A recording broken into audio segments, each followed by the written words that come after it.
اللهم صل على محمد وعلى آل محمد كما صليت على إبراهيم وعلى آل إبراهيم إنك حميد مجيد. اللهم بارك على محمد وعلى آل محمد كما باركت على إبراهيم وعلى آل إبراهيم إنك حميد مجيد. السلام علیکم ورحمۃ اللہ وبرکاتہ. آج انشاءاللہ جی ہم پارہ نمبر 22 کا آغاز کریں گے، کیونکہ ہم سورۃ احزاب کر رہے تھے اور اسی کی کنٹینیوشن ہے انشاءاللہ آیہ نمبر 31 سے. اللہ سبحانہ تعالیٰ فرماتے ہیں اعوذ باللہ من الشیطان الرجیم بسم اللہ الرحمن الرحیم ومن یقنت منکن للہ ورسولہ، اور تم میں سے جو کوئی بھی اللہ اور اس کے رسول کی تابع دار رہے گی اور نیک عمل کرے گی، اسے ہم اس کا ثواب بھی دگنا دیں گے اور اس کے لیے ہم نے باعزت رزق تیار رکھا ہے. اے نبی کی بیویوں، اگر تم تقوی اختیار کرو تو تم عام عورتوں کی طرح نہیں ہو، لہٰذا تم نزاکت کے ساتھ بات مت کیا کرو. کبھی کوئی ایسا شخص بے جا لالچ کرنے لگے جس کے دل میں روگ ہوتا ہے، اور بات وہ کہو جو بھلائی والی بات ہو، اور اپنے گھر میں قرار کے ساتھ رہو، اور غیر مردوں کو بناؤ سنگار دکھاتی نہ پھرو جیسے کہ پہلی جاہلیت میں دکھایا جاتا تھا،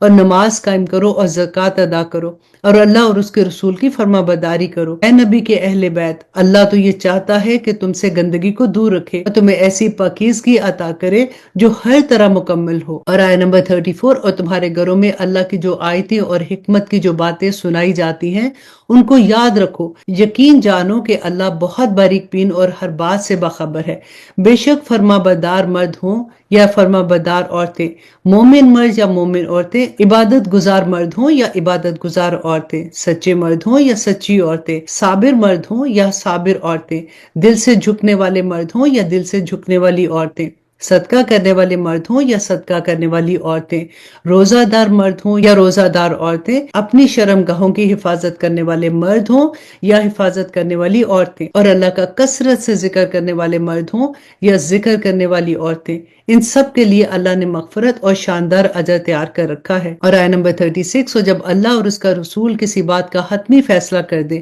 تو نہ کسی مومن مرد کے لیے یہ گنجائش ہے نہ کسی مومن عورت کے لیے کہ ان کو اپنے معاملے میں کوئی اختیار باقی رہے، اور جس کسی نے اللہ اور اس کے رسول کی نافرمانی کی وہ کھلی گمراہی میں پڑ گیا. اور آیہ نمبر 37، اور اے پیغمبر یاد کرو جب تم اس شخص سے جس پر اللہ نے بہت احسان کیا تھا اور تم نے بھی احسان کیا تھا یہ کہہ رہے تھے کہ اپنی بیویوں کو اپنے نکاح میں رہنے دو اور اللہ سے ڈرو، اور تم اپنے دل میں وہ بات چھپائے ہوئے تھے جسے اللہ کھول دینا چاہتا تھا اور تم لوگوں سے ڈرتے تھے، حالانکہ اللہ اس بات کا زیادہ حقدار ہے. یہاں پہ اللہ سبحانہ تعالیٰ اس قصے کو بیان کر رہے ہیں جو حضرت زید کی بیوی جو رسول اللہ صلی اللہ علیہ وسلم کی پھوپھی کی بیٹی تھی، ان سے نکاح کرنے کا حکم آ گیا تھا نا، تو اسی کا ذکر یہاں پہ ہو رہا ہے کہ لے پالک بچے کی بیوی سے نکاح جائز ہے، حالانکہ اللہ اس بات کا زیادہ حقدار ہے کہ تم اس سے ڈرو. پھر جب زید نے اپنی بیوی سے تعلق ختم کر لیا تو ہم نے اس سے تمہارا نکاح کروا دیا تاکہ مسلمانوں کے لیے اپنے منہ بولے بیٹوں کی بیویوں سے نکاح کرنے میں اس وقت کوئی تنگی نہ رہے جب انہوں نے اپنی بیویوں سے تعلق ختم کر لیا ہو، اور اللہ نے جو حکم دیا ہے اس پر عمل تو ہو کر ہی رہنا تھا. اور آیہ نمبر 38، نبی کے لیے اس کام میں اعتراض کی کوئی بات نہیں ہوتی جو اللہ نے اس کے لیے طے کر دیا ہو، یعنی اللہ کی وہ سنت ہے جن پر ان انبیاء کے معاملے میں بھی عمل ہوتا آیا ہے جو پہلے گزر چکے ہیں، اور اللہ کا فیصلہ تو مقدر ہوتا ہے. پیغمبر وہ لوگ ہیں جو اللہ کے بھیجے ہوئے احکام کو لوگوں تک پہنچاتے ہیں اور اسی سے ڈرتے ہیں اور اللہ کے سوا کسی سے نہیں ڈرتے، اور حساب لینے کے لیے اللہ کو کسی کی ضرورت نہیں ہے. مسلمانوں، محمد صلی اللہ علیہ وآلہ وسلم تو مردوں میں سے کسی کے باپ نہیں ہیں، لیکن وہ اللہ کے رسول ہیں اور تمام نبیوں میں سب سے آخری نبی ہیں، اور اللہ ہر بات کو خوب جانتا ہے. اور آیہ نمبر 41، اے ایمان والو اللہ کو خوب کثرت سے یاد کرو اور صبح شام اس کی تسبیح کرو، وہی ہے جو خود بھی تم پر رحمت بھیجتا ہے اور اس کے فرشتے بھی، تاکہ وہ تمہیں اندھیروں سے نکال کر روشنی میں لے آئے، اور وہ مومنوں پر بڑا مہربان ہے. جس دن مومن لوگ اللہ سے ملیں گے اس دن اس کا استقبال سلام سے ہوگا، اور اللہ نے ان کے لیے باعزت انعام بھی تیار کر رکھے ہیں. اے نبی، بے شک ہم نے تمہیں ایسا بنا کر بھیجا ہے کہ تم گواہی دینے والے، خوشخبری سنانے والے اور خبردار کرنے والے ہو، اور اللہ کے حکم سے لوگوں کو اللہ کی طرف بلانے والے اور روشنی پھیلانے والے چراغ ہو۔ تم مومنوں کو خوشخبری سنا دو کہ ان پر اللہ کی طرف سے بڑا فضل ہونے والا ہے، اور کافروں اور منافقوں کی بات نہ مانو، اور ان کی طرف سے جو تکلیف پہنچے اس کی پرواہ بھی نہ کرو، اور اللہ پر بھروسہ کیے رکھو، اور اللہ رکھوالا بننے کے لیے کافی ہے۔ اور آیت نمبر 49، اے ایمان والو، جب تم نے مومن عورتوں سے نکاح کیا ہو، پھر تم نے انہیں چھونے سے پہلے ہی طلاق دے دی ہو، تو ان کے ذمے تمہاری کوئی عدت واجب نہیں ہے جس کی گنتی تمہیں شمار کرنی ہو، لہٰذا انہیں کچھ تحفہ دے دو اور انہیں خوبصورتی سے رخصت کرو۔ اے نبی، ہم نے تمہارے لیے تمہاری وہ بیویاں حلال کر دی ہیں جن کو تم نے ان کا مہر ادا کر دیا ہے، نیز اللہ نے غنیمت کا جو مال تمہیں عطا کیا ہے اس میں سے جو کنیزیں تمہیں ملکیت میں آ چکی ہیں وہ بھی تمہارے لیے حلال ہیں، اور تمہاری وہ چچا کی بیٹیاں اور پھپھی کی بیٹیاں اور ماموں کی بیٹیاں اور خالاؤں کی بیٹیاں بھی جنہوں نے تمہارے ساتھ ہجرت کی ہے، نیز کوئی مسلمان عورت جس نے مہر کے بغیر نبی کو اپنے آپ سے نکاح کرنے کی پیشکش کی ہو، بشرط کہ نبی اس سے نکاح کرنا چاہے۔ یہ سارے احکام خاص تمہارے لیے ہیں، دوسرے مومنوں کے لیے نہیں ہے۔ ہمیں وہ احکام خوب معلوم ہے جو ہم نے ان کی بیویوں اور کنیزوں کے بارے میں ان پر عائد کیے ہیں، اور تمہیں ان سے مستثنی کیا ہے تاکہ تم پر کوئی تنگی نہ رہے، اور اللہ بڑا بخشنے والا اور بڑا مہربان ہے۔ اور آیت نمبر 51، اور ان بیویوں میں سے تم جس کی باری چاہو ملتوی کر دو، اور جس کو چاہو اپنے پاس رکھو، اور جن کو تم سے الگ کر دیا ہو ان میں سے اگر کسی کو واپس بلانا چاہو تو اس میں بھی تمہارے لیے کوئی گناہ نہیں ہے۔ اس طریقے میں اس بات کی زیادہ توقع ہے کہ ان سب کی آنکھیں ٹھنڈی رہیں اور انہیں رنج نہیں ہوگا، اور تم انہیں جو کچھ دے دو گے اس پر وہ سب کی سب راضی رہیں گی، اور اللہ ان سب باتوں کو جانتا ہے جو تمہارے دلوں میں ہے، اور اللہ علم اور حلم کا مالک ہے۔ اس کے بعد دوسری عورتیں تمہارے لیے حلال نہیں ہیں، اور نہ یہ جائز ہے کہ تم ان کے بدلے کوئی دوسری بیوی لے آؤ، چاہے ان کی خوبی تمہیں پسند ہی کیوں نہ آئی ہو۔ البتہ جو کنیزیں تمہاری ملکیت میں ہو وہ تمہارے لیے حلال ہیں، اور اللہ ہر چیز کی پوری نگرانی کرنے والا ہے۔ اور آیت نمبر 53، اے ایمان والو، نبی کے گھر میں بلا اجازت داخل نہ ہو سوائے اس کے کہ تمہیں کھانے پر آنے کی اجازت دے دی جائے، وہ بھی اس طرح کہ تم اس کھانے کی تیاری کے انتظار میں نہ بیٹھے رہو، لیکن جب تمہیں دعوت دی جائے تو جاؤ، پھر جب کھانا کھا چکو تو اپنی اپنی راہ لو، اور باتوں میں جی لگا کر نہ بیٹھو۔ حقیقت یہ ہے کہ اس بات سے نبی کو تکلیف پہنچتی ہے اور وہ تم سے کہتے ہوئے شرماتے ہیں، اور اللہ حق بات میں کسی سے نہیں شرماتا۔ اور جب تمہیں نبی کی بیویوں سے کچھ مانگنا ہو تو پردے کے پیچھے سے مانگو، یہ طریقہ تمہارے دلوں کو بھی اور ان کے دلوں کے لیے بھی زیادہ پاکیزہ رکھنے کا ذریعہ ہے، اور تمہارے لیے جائز نہیں ہے کہ تم اللہ کے رسول کو تکلیف پہنچاؤ، اور نہ یہ جائز ہے کہ ان کے بعد ان کی بیویوں سے کبھی بھی نکاح کرو، یہ اللہ کے نزدیک بڑی سنگین بات ہے۔ چاہے تم کوئی بات ظاہر کرو یا اسے چھپاؤ، اللہ ہر چیز کا مکمل علم رکھتا ہے۔ اور آیت نمبر 55، اور نبی کی بیویوں کے لیے اپنے اپنے باپ کے سامنے بے پردہ آنے میں کوئی گناہ نہیں، نہ اپنے بیٹوں کے، نہ اپنے بھائیوں کے، نہ اپنے بھتیجوں کے، نہ اپنے بھانجوں کے، اور نہ اپنی عورتوں کے، اور نہ اپنی کنیزوں کے سامنے آنے میں کوئی گناہ ہے۔ اور اے خواتین، تم اللہ سے ڈرتی رہو، یقین جانو کہ اللہ ہر بات کا مشاہدہ کرنے والا ہے۔ بے شک اللہ اور اس کے فرشتے نبی پر درود بھیجتے ہیں۔ اے ایمان والو، تم بھی ان پر درود بھیجو اور خوب سلام بھیجا کرو۔ جو لوگ اللہ اور اس کے رسول کو تکلیف پہنچاتے ہیں، اللہ نے دنیا اور آخرت میں ان پر لعنت کی ہے، اور ان کے لیے ایسا عذاب تیار کر رکھا ہے جو ذلیل کر کے رکھ دے گا۔ اور جو لوگ مومن مردوں اور مومن عورتوں کو ان کے کسی جرم کے بغیر تکلیف پہنچاتے ہیں، انہوں نے بہتان اور کھلے گناہ کا بوجھ اپنے اوپر لاد لیا ہے۔ اور اب یہ وہ آیا ہے جو پردے کی آیا ہے کہ جب عورتیں گھروں سے باہر جاتی ہیں تو ان کو کیسے جانا چاہیے، کیونکہ بہت سے لوگ یہ کہتے ہیں کہ اس آیا میں رسول اللہ صلی اللہ علیہ وسلم کی بیویوں کو حکم تھا۔ اور اب یہاں پہ آپ دیکھیے گا کہ اللہ سبحانہ تعالیٰ فرماتے کہ اے نبی، اپنی بیویوں، اپنی بیٹیوں اور مسلمانوں کی عورتوں سے کہہ دو کہ وہ اپنی چادریں اپنے اوپر لٹکا لیا کریں۔ اس طریقے میں اس بات کی زیادہ توقع ہے کہ وہ پہچان لی جائیں گی تو ان کو ستایا نہیں جائے گا، اور اللہ بہت بخشنے والا اور بڑا مہربان ہے۔ اگر وہ لوگ باز نہ آئے جو منافق ہیں، جن کے دلوں میں روگ ہے اور جو شہر میں شر انگیزی پھیلاتے ہیں، تو ہم ضرور ایسا کریں گے کہ تم ان کے خلاف اٹھ کھڑے ہوگے، پھر وہ اس شہر میں تمہارے ساتھ نہ رہ سکیں گے مگر تھوڑے ہی دن، جن میں وہ پھٹکارے ہوئے ہوں گے، پھر جہاں کہیں ملیں گے پکڑ لیے جائیں گے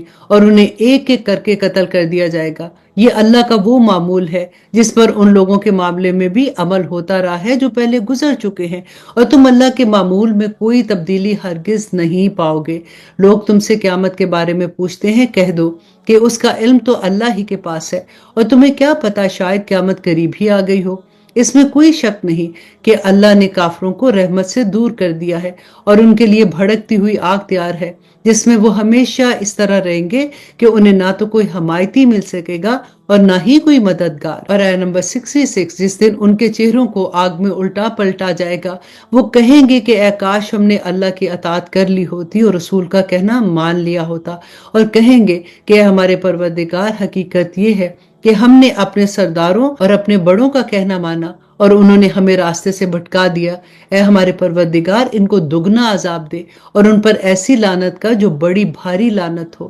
اللہ سبحانہ تعالیٰ فرماتے ہیں، اے ایمان والو، ان لوگوں کی طرح نہ بن جانا جنہوں نے موسیٰ کو ستایا تھا، پھر اللہ نے ان کو ان باتوں سے بری کر دیا جو ان لوگوں نے بنائی تھی، اور وہ اللہ کے نزدیک بڑے رتبے والے تھے۔ اے ایمان والو، اللہ سے ڈرو اور سیدھی اور سچی بات کہا کرو۔ اللہ تمہارے فائدے کے لیے تمہارے کام سنوار دے گا اور تمہارے گناہ کی مغفرت کر دے گا، اور جو شخص اللہ اور اس کے رسول کی اطاعت کرے اس نے وہ کامیابی حاصل کر لی جو زبردست کامیابی ہے۔ اور آیت نمبر 72، ہم نے یہ امانت آسمان اور زمین اور پہاڑ پر پیش کی تو انہوں نے اس کو اٹھانے سے انکار کر دیا اور اس سے ڈر گئے، اور انسان نے اس کا بوجھ اٹھا لیا۔ حقیقت یہ ہے کہ وہ بڑا ظالم، بڑا ہی نادان ہے۔ اور اب اس سورت کی آخری آیا اللہ سبحانہ تعالیٰ فرماتے ہیں، نتیجہ یہ ہے کہ اللہ منافق مردوں اور منافق عورتوں کو نیز مشرک مرد اور مشرک عورتوں کو عذاب دے گا، اور مومن مردوں اور مومن عورتوں پر رحمت کے ساتھ توجہ فرمائے گا۔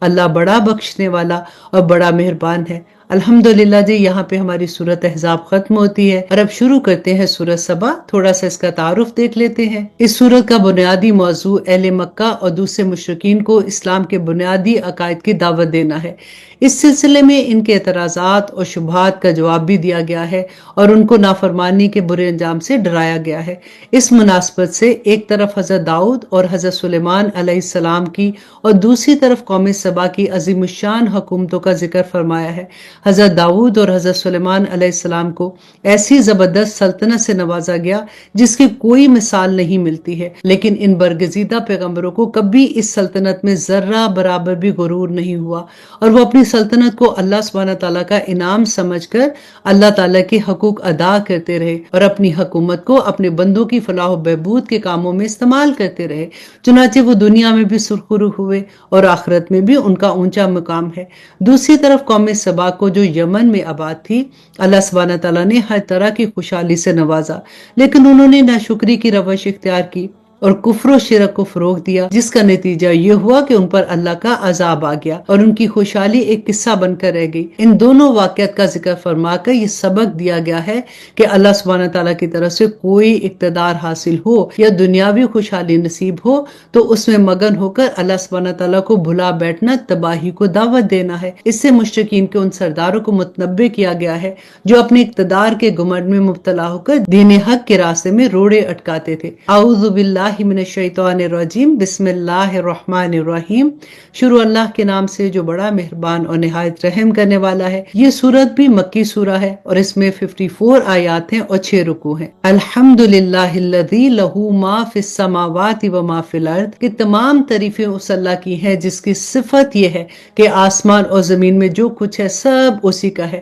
اور آخرت میں بھی تعریف اسی کی ہے، اور وہی ہے جو حکمت کا مالک ہے، مکمل طور پر باخبر۔ وہ ان چیزوں کو بھی جانتا ہے جو زمین کے اندر جاتی ہیں، اور وہ ان کو بھی جانتا ہے جو باہر نکلتی ہیں، ان کو بھی جو آسمان سے اترتی ہیں اور ان کو بھی جو آسمان کی طرف چڑھتی ہیں، اور وہی ہے جو بڑا مہربان ہے، بڑا بخشنے والا ہے۔ اور جن لوگوں نے کفر اپنا لیا ہے وہ کہتے ہیں کہ ہم پر قیامت نہیں آئے گی۔ کہہ دو کہ کیوں نہیں آئے گی؟ میرے عالم الغیب پروردگار کی قسم، وہ تم پر ضرور آ کر رہے گی۔ کوئی ذرہ برابر چیز اس کی نظر سے دور نہیں ہے، نہ آسمانوں میں نہ زمین میں۔ میں، اور نہ اس سے چھوٹی کوئی چیز ایسی ہے، نہ بڑی، جو ایک کھلی کتاب یعنی لوحے محفوظ میں درج نہ ہو۔ اور آیت نمبر 4 میں اللہ سبحانہ تعالیٰ فرماتے ہیں اور قیامت اس لیے آئے گی تاکہ جو لوگ ایمان لائے ہیں اور انہوں نے نیک عمل کیے ہیں اللہ ان کو انعام دے، ایسے لوگوں کے لیے مغفرت ہے اور باعزت رزق ہے۔ اور جن لوگوں نے ہماری آیات کے بارے میں یہ کوشش کی ہے کہ انہیں ناکام بنائے، ان کے لیے بلا کا دردناک عذاب ہوگا۔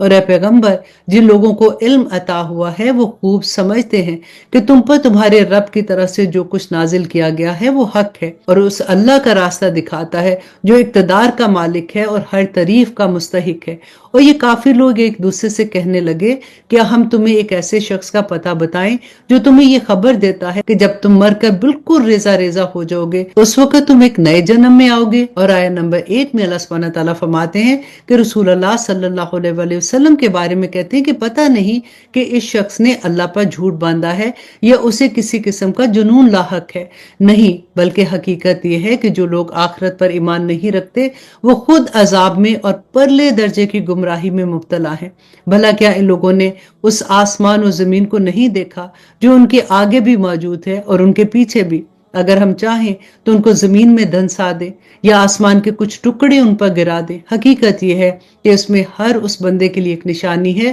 جو اللہ کی طرف رجوع کرنے والا ہے۔ اور واقعہ یہ ہے کہ ہم نے داؤد علیہ السلام کو خاص طور پر اپنے پاس سے فضل عطا کیا تھا اور کہا تھا کہ اے پہاڑوں تم بھی تسبیح میں ان کے ساتھ ہم آواز بن جاؤ، اور اے پرندوں تم بھی۔ اور ہم نے ان کے لیے لوہے کو نرم کر دیا تھا کہ پوری پوری زریں بناؤ اور کڑیاں جوڑنے میں توازن سے کام لو، اور تم سب لوگ نیک عمل کرو، تم جو عمل بھی کرتے ہو میں اسے دیکھ رہا ہوں۔ اور سلیمان کے لیے ہم نے ہوا کو تابع بنا دیا، اس کا صبح کا سفر بھی 1 مہینے کی مسافت کا ہوتا تھا اور شام کا سفر بھی 1 مہینے کی مسافت کا، اور ہم نے ان کے لیے تانبے کا چشمہ بہا دیا۔ اور آیت نمبر 12 میں اللہ سبحانہ تعالیٰ فرماتے ہیں اور جنات میں سے بھی کچھ وہ تھے جو اپنے پروردگار کے حکم سے ان کے آگے کام کرتے تھے، اور ہم نے ان پر یہ بات واضح کر دی تھی کہ ان میں سے جو کوئی ہمارے حکم سے ہٹ کر ٹیڑھا راستہ اختیار کرے گا ہم اسے بھڑکتی ہوئی آگ کا مزہ چکھائیں گے۔ وہ جنات سلیمان علیہ السلام کے لیے جو وہ چاہتے بنا کر دیتے تھے، اونچی اونچی عمارتیں،